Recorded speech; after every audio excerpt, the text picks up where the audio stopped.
Hi, everybody. Welcome to North of MAGA. I'm your host, Pierre Shields. And today we're going to talk about something that's pretty important that came up recently. I looked at the difference between the American GDP and the Canadian GDP and was kind of shocked with the difference. So I wanted to take a look at what can be done to help the GDP move along. But also, it's important to realize that if GDP might not be the best comparison between countries, there's a whole bunch of reasons why.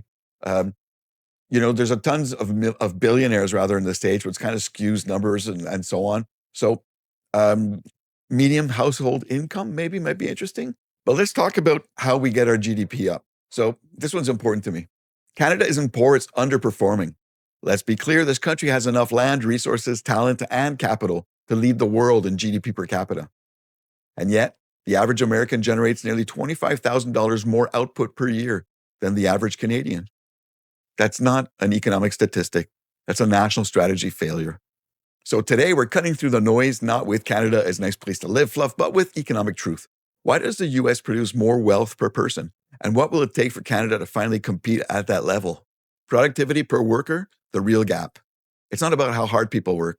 It's how much economic output is created per hour worked.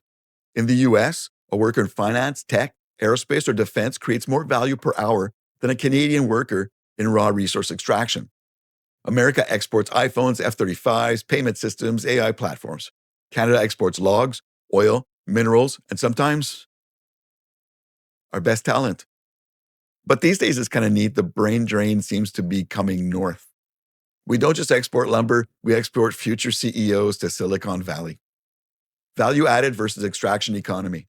Let's be blunt, Canada digs it up, the US transforms it. Canada sells crude oil, low margin. The US turns oil into jet fuel, military-grade polymers, aviation chemicals, high margin. Canada exports lumber. The US exports prefabricated housing systems and engineered wood solutions. GDP per capita goes up when you sell finished systems, not raw dirt. It's a difference between owning the mine and owning the factory, the patent, and the brand. Canada has the talent but loses the capital fight. Every year, tens of thousands of Canadian engineers, doctors, fintech coders, and aerospace engineers move south because the big firms, the Apples, the Lockheeds, the NVIDIA, are headquartered there. Shopify is our national tech hero. Meanwhile, the US has 50 Shopifys just in cloud computing alone. And Canadian pension funds, they invest billions in Silicon Valley startups, while Canadian startups get polite applause and maybe a small grant after paperwork, committee reviews, and a 9-month waiting period. In Canada, innovation is something we celebrate at award dinners. In the US, innovation is something at scale, weaponized and IPO. IPO? Regulatory drag and infrastructure paralysis. In the US, you can approve a refinery, a battery plant, or a chip factory in under 12 months.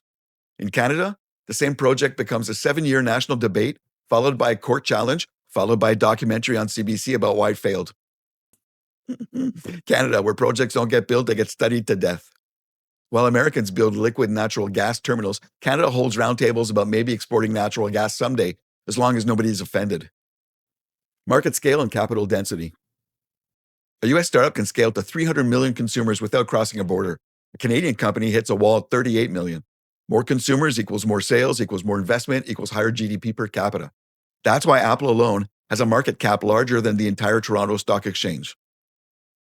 You heard what I said, right? Apple prints more net economic value than Canada's top 100 companies combined.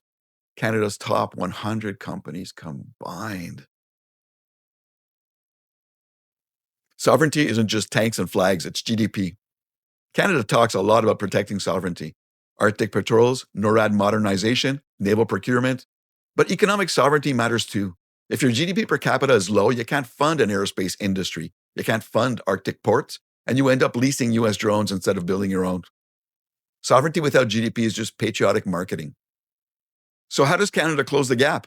Not by raising taxes or announcing more committees, by building high-value export power industries. Turn liquid natural gas into a global shipping empire through Arctic routes. Build a Canadian defense manufacturing network, drones, sensors, Arctic patrol tech. Scale AI, not for TikTok clones, but for mining automation, port logistics, Arctic navigation. Stop exporting raw talent. Start headquartering global firms here. Canada doesn't need more reports. It needs factories, patents, corridors, and headquarters. Canada isn't a small country. It's a small mindset with massive potential. GDP per capita isn't a number, it's a scoreboard. And right now, we're playing like a junior team with NHL level talent. The gap can be closed, but only if Canada starts managing decline and starts building power. If you liked this video, like, subscribe, share. Thank you so much. Trying to build the channel.